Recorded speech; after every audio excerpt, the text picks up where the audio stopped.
or no? Just let me know.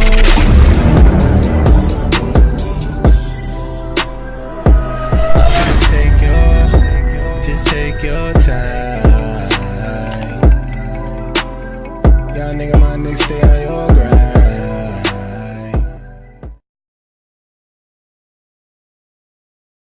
You are watching the BellaNetworking TV show on a Monday, 12:15. I'm here every week, guys, at 12:15. If you're watching the show and you're enjoying the content, please hit the blue lights, and if you have any questions, please write a comment. That would be great. And I work as a networking guru and I'm a speaker, and every week I interview an entrepreneur. Today I'm interviewing Cynthia, and I'm so happy that she's on my show. So without further ado, Cynthia, would you like to introduce yourself? Yes, good morning. My name is Cynthia McIntosh, and I've started up a domiciliary care agency within the borough of Greenwich. Fantastic. And what's the name of the care agency? Because I know it's a new startup. Yeah, I think it's called CynDarl Care Agency. And how did you come up with that name? Because it's really unique. I love it. It is. So myself and my business partner, we just took the beginning of our names and put them together. My name's Cynthia, her name's Darlene, so we just came up with CynDarl. CynDarl, Yeah. I do love that. So you're a care agency. What does that actually mean? What's your service? So we provide domiciliary care to people within their homes, and this can be anyone who is unable to carry out things for themselves. So it could be we could go in and do domestic cleaning, we could go in and prepare breakfast, we could go in and help them to have a shower and get dressed. Sure. So it's to help people to be as independent as possible in their own home. And you met your partner on the tube station. Just tell me about that if you can. Yes. Continue talking. Well, so we used to work together, and we commute home together from work to the same station, and we just got talking. And as we got talking, we realised that we were both on had the same aspiration. You know, we'd like to open up our own division. And so the more we got talking, you know, my kind of light bulb went on. I thought, okay. And it really took off from there. Wow. So talking just turned into action, really. And what date was that you started to have that conversation? Oh, we started talking round about the August last year. Yeah. And then when did the business launch? What was the time period? It was August this year. Wow, okay, I didn't realise that until now. Yeah, Absolutely. So who tends to be your clients? Is it the local authorities or is it direct to the client? How does that business model work? Well, it's both. So we can get clients that refer to us via the local authority, or we can get clients that refer to us via word of mouth. So we're open to both, really. And is your service only when you go into the homes or into families, or do you have a premises where your clients can come to you? Which works? No, we go into the client's homes. Got you. And what type of services? Because do you also do befriending as well? Yes, so whatever the client needs, we can provide that. So in terms of, I've already mentioned domiciliary care, we do domestic, we will do a befriending where we'll go in and sit down. Sometimes people live independently and they don't have anyone to talk to, so they get really lonely, and which results in falling into depression. So what we will do, we will go in and sit down and have a chat, maybe have a cup of tea, watch TV, play a game, just something to keep them occupied, and so they've got somebody else that they can engage with. Sure. We also do an escort service as well, so it could be that someone is unable to go out into the community on their own mainly because they have some form of learning disability. So we will escort them to anywhere they want to go, really. It could be to go to the cinema, could go to the gym, go to the library, oh, that's fantastic. Or just general shopping. Sure, that's really great. What was one of the biggest challenges when you started being a startup? And I know you've had some great background in the industry, but what's been some of your challenges so far? I would say networking. Okay. Really, yes, that would be probably knowing where to start. Right. Because it's such a specific industry. Such a specific industry. Yeah. So finding good people to work for the organisation, because the carers that we have, they are representing the business, and so the recruitment process. The recruitment, definitely. Got you. So which is the period that we're in at the moment. Okay, brilliant. And tell me about the partnership. Are you happy that you started with a partner, or do you think this could have been something you could have done on your own? Because starting a new business can, as they say, is one of the most stressful things to do. Tell me, yeah. No, I'm glad I started with a partner, because there were skills. It was all about the skill set. So there was. I mean, I've worked in the sector for about 4 years, doing different roles. But one of the skills that I didn't have is the coordination of, which is a vital part of the business actually. Sure. So your skills were what that you could bring in? What were you bringing in? Okay, so my skills were, I worked as an assessor. So I would go to the homes and I would do assess the clients. The real practical side. I their see. Whereas my partner, she had more of a hands-on coordinating, that involved matching the clients to the carers and monitoring. That's a whole different world really. So and she also had or has a social work qualification. Got you. So in order to set up your business, you have to have a registered manager, and that qualification entitles her to take on that part. That's brilliant. Guys, if you're just tuned in, you are watching the BellaNetworking TV show, and I'm joined by my lovely guest, Cynthia, who is a founder of a care home, and we're just about talking about the partnership that she formed to create the business as a startup, and also about how the business is regulated. So thank goodness your partner was able to be a manager, and that helped with the regulators. And who are the regulators? It's CQC, which is the Care Quality Commission. Sure. So it's not with Ofsted then? No, it's not Ofsted, but it's like Ofsted. So they oversee. So if you're providing regulated services such as personal care, prompting medication, that falls under the regulated activity. So that really needs to be monitored. You're talking all about safeguarding. Right, here. And your partner was that manager of that area. So she has. So every agency has to have a registered manager. Got you. So her qualifications enabled her to have that, take that stance. And it's one of the things that when you're doing your application to CQC, they ask for a registered manager. So it's not something that I could have taken on by myself. So working together, I mean, we both brought different skill sets and we've put them together. Excellent. That's a great way for your startup. Now, being a startup, the biggest challenge obviously is acquiring your clients. Yes. How did the both of you, what type of marketing activities did you use to get your direct clients or local authority? What was working? So we're actually in the recruitment phase now. We're going to be going the next few weeks really hard on recruitment. But the clients that we've secured so far, it come from our website. Excellent. So that was really good. And also word of mouth, so networking with people that we already knew in the community. Within the community, because where you're in the Essex borough, whereabouts are you in Essex? Romford.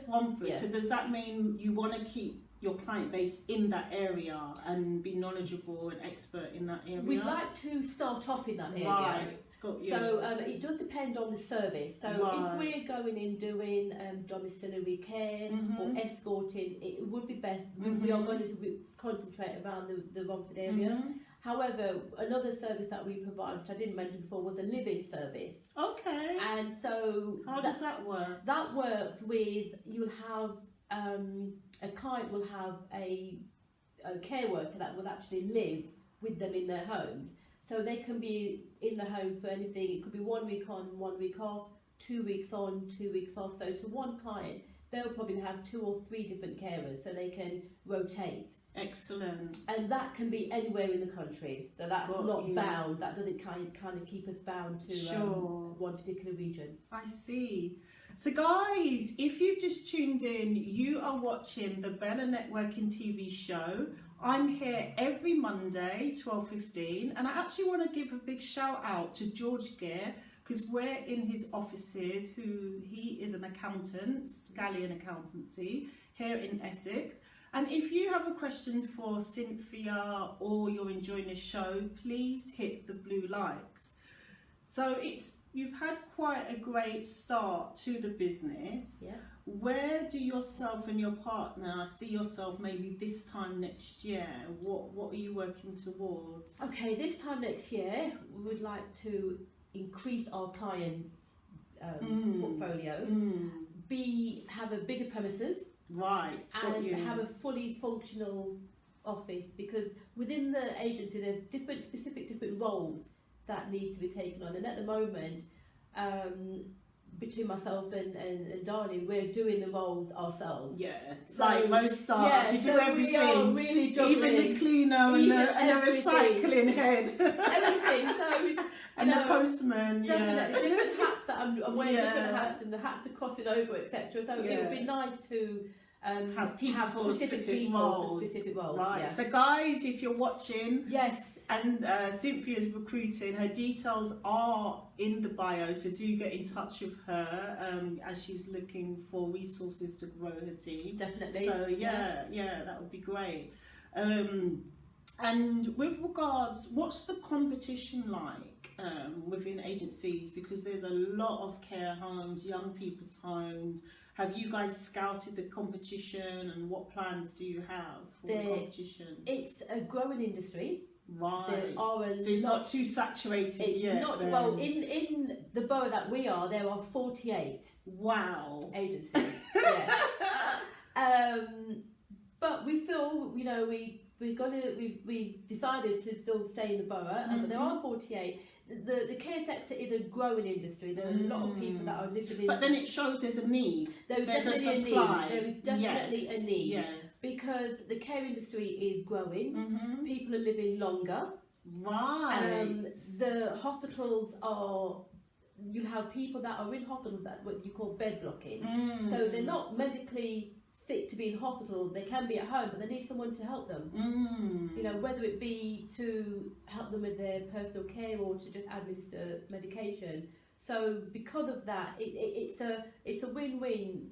Agencies are being the demand for them, which will release the beds in hospitals and it will help people to stay in their homes. Not everybody wants to go into a care home. I understand. And some people want the comfort of their own home. They want to be in their homes, be in a familiar surrounding.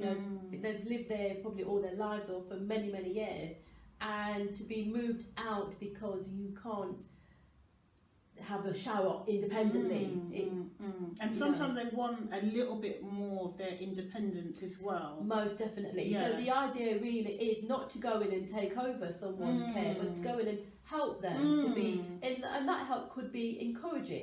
So some people might just need prompting, you need to do this bit, you need to do that bit. Absolutely. And I think that ties into your slogan.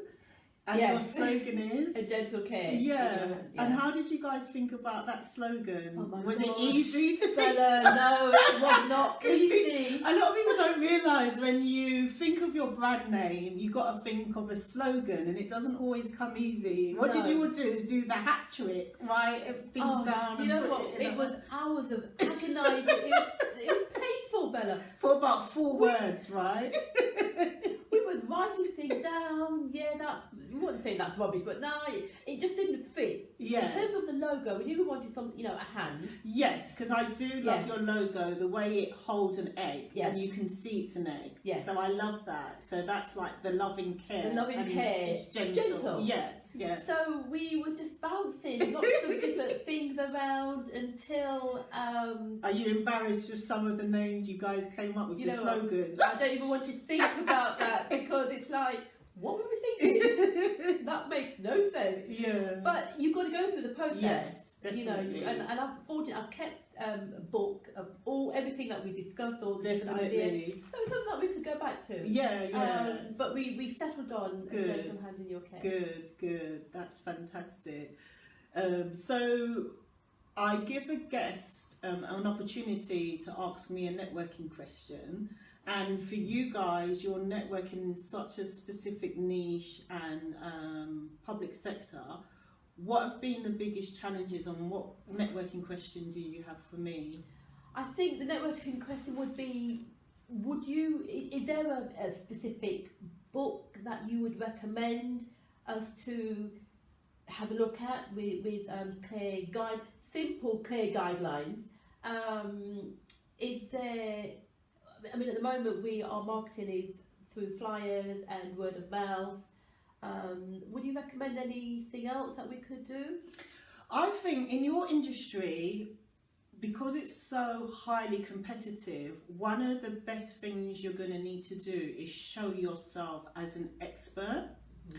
So two things that I recommend for you to do, and I'll tell you about the book in a moment that I recommend. The first thing is start now and think of about 3 or 4 different great case studies where you've helped different clients, and do it in different formats. For example, when you talked about the escort, think about an escort example, befriending, or the independent, so that when you're networking, you can continuously actually relate back to clients that you've actually helped. Okay. Because that's going to give you great industry expert and show that you guys know exactly what you're doing and why you're doing it. Right. And you'll be remembered in that way. So really think about examples that you can bring to networking. Okay. And your networking, I would suggest in the beginning, needs to be quite community based. Yeah.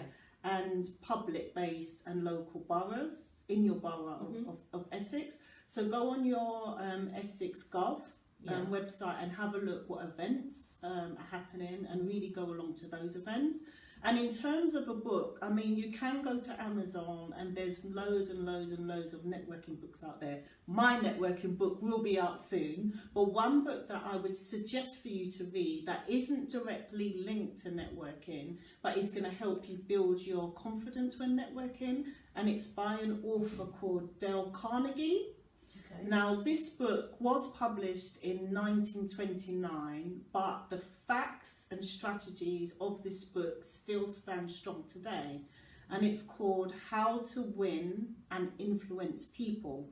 Right. And you can get like PDF copies now online, or through Amazon or Kindle, and it's a great book where it really talks about how to build the right relationships with another person, and how to really become that influential person when you're having conversations. And that's what you guys need. You want to show that you're the influential people or persons of your business, that you're helping your clients live better lives. All right. So I think that would definitely help. Thank you for that one. Great. Okay. So guys, if you've enjoyed the show, please hit a thumbs up.